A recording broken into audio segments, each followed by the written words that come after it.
Baiklah, terima kasih kepada Saudari Balkis yang telah memberikan kesempatan kepada saya untuk melakukan persentase hasil kelompok 2 yang berjudul Sumber Hukum Islam.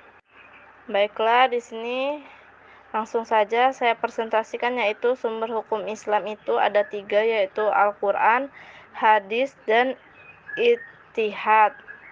Yang pertama ada Al-Quran. Pengertian Al-Quran. Secara etimologi, Al-Quran berasal dari kata qara'ah, yaqra'u, qira'atan, Qur'anan, yang berarti mengumpulkan dan menghimpun huruf-huruf serta kata-kata dari suatu bagian ke bagian secara teratur.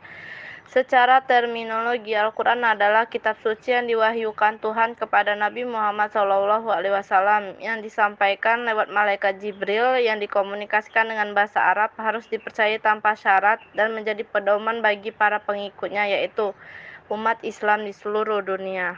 Selanjutnya yaitu Asbabun Nuzul Quran. Pengertian secara etimologi, Asbabun Nuzul adalah sebab-sebab yang melatar belakangi terjadi sesuatu. Menurut Az-Zarqani, asbabun nuzul adalah khusus atau sesuatu yang terjadi serta ada hubungannya dengan turunnya Al-Quran sebagai penjelas hukum pada saat peristiwa itu terjadi. Adapun isi dan pesan Al-Quran, yang pertama, masalah kepercayaan iktikadiyah yang berhubungan dengan rukun iman kepada Allah, malaikat, kitabullah, Rasulullah, hari kebangkitan, dan takdir.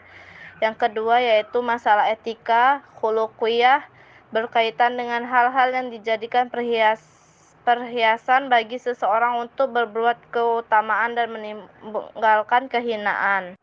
Yang ketiga, masalah perbuatan dan ucapan amaliyah yang terbagi dalam 2 macam, yaitu ibadah dan muamalah. Ibadah berkaitan dengan rukun Islam, nazar, sumpah, dan ibadah-ibadah yang lain yang mengatur hubungan manusia dengan Allah Subhanahu wa Ta'ala. Adapun yaitu fungsi dan tujuan Al-Quran. Menurut Dr. M. Quraish Shihab, dalam wawasan Al-Quran menyebutkan 8 tujuan diturunkannya Al-Quran. Yang pertama, membersihkan jiwa dari kesyirikan. Yang kedua, mengajarkan kemanusiaan yang adil dan beradab. Yang ketiga, menciptakan persatuan dan kesatuan. Yang keempat, mengajak manusia berpikir dan bekerja sama. Yang kelima, membasmi kemiskinan material dan spiritual, kebodohan, penyakit, dan penderitaan hidup. Yang keenam, memadukan kebenaran dan keadilan. Yang ketujuh, sebagai jalan tengah antara falsafah monopoli kapitalisme dengan falsafah kolektif komunisme. 8, untuk menekankan peranan ilmu dan teknologi. Yang kedua ada hadis, yaitu pengertian hadis. Hadis menurut bahasa kabar atau berita, yaitu sesuatu yang diberitakan, diperbincangkan, dan dipindahkan dari seseorang kepada orang lain. Menurut ahli hadis ialah seluruh perkataan, perbuatan, dan hal ihwal tentang Nabi Muhammad SAW. Menurut ahli usul, definisi hadis ialah semua perkataan, perbuatan, takrir Nabi Muhammad SAW yang berkaitan dengan hukum syara. Tingkatan hadis. Yang pertama, hadis sahih, yaitu hadis perawinya berkesinambungan, adil, dan dhabit, tidak cacat, tidak bertentangan dengan hadis yang lebih kuat lain. Berdasarkan perawinya, hadis sahih ada 3 jenis, yaitu mutawatir, diriwayatkan dan ditulis oleh banyak perawi.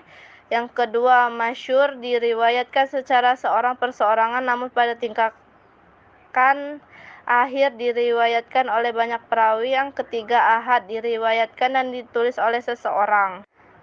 Yang kedua yaitu hadis hasan, yaitu hadis sanadnya berkesinambungan, perawinya adil tetapi kurang kedabitannya atau kekuatan hafalannya, terbebas dari cacat, dan tidak bertentangan dengan riwayat yang lebih kuat.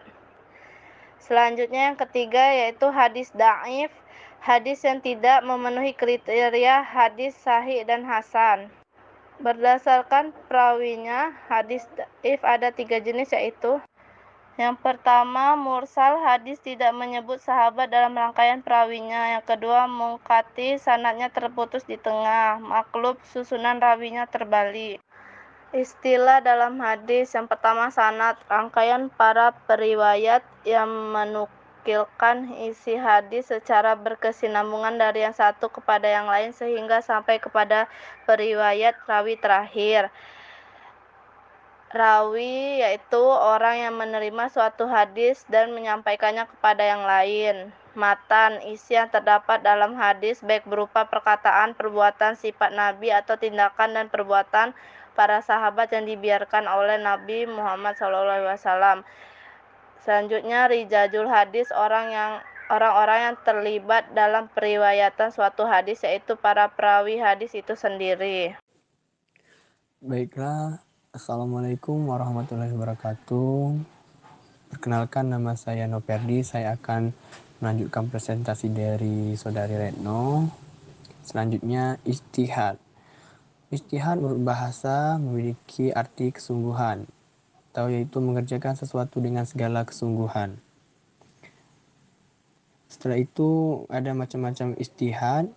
Yang pertama itu ijma, berarti menghimpun, mengumpulkan atau bersatu dalam pendapat. Contohnya itu transaksi jual beli. Yang kedua itu kias. Secara harfiah berarti analogi atau mengumpamakan. Adapun menurut pengertian para ahli fikih, kias itu ialah menetapkan hukum tentang sesuatu yang belum ada atau dalilnya yang tegas. Contohnya itu bir dan kamar. Yang ketiga ada al-masalat dan al-musalah. Secara harfiah berarti sesuatu yang membawa kebaikan bagi orang banyak, sehingga walaupun pada masa lalu hal tersebut tidak diberlakukan. Contohnya itu membukukan Al-Quran. Selanjutnya yang keempat adalah uruf. Secara harfiah berarti sesuatu yang berlaku atau yang sudah dibiasakan. Contohnya itu adat istiadat. Yang kelima itu ada istihsan.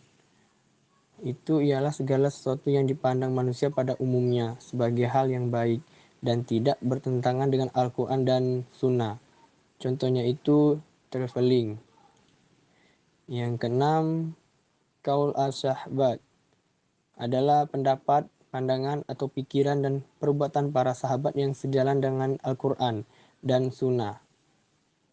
Yang ketujuh, syar'un man qablana adalah ajaran yang terdapat di dalam agama yang diturunkan Tuhan sebelum Islam yang terdapat di dalam kitab Zabur, Taurat, Injil yang masih asli yang tidak bertentangan dan masih sesuai dengan kebutuhan zaman. Terima kasih. Assalamualaikum warahmatullahi wabarakatuh.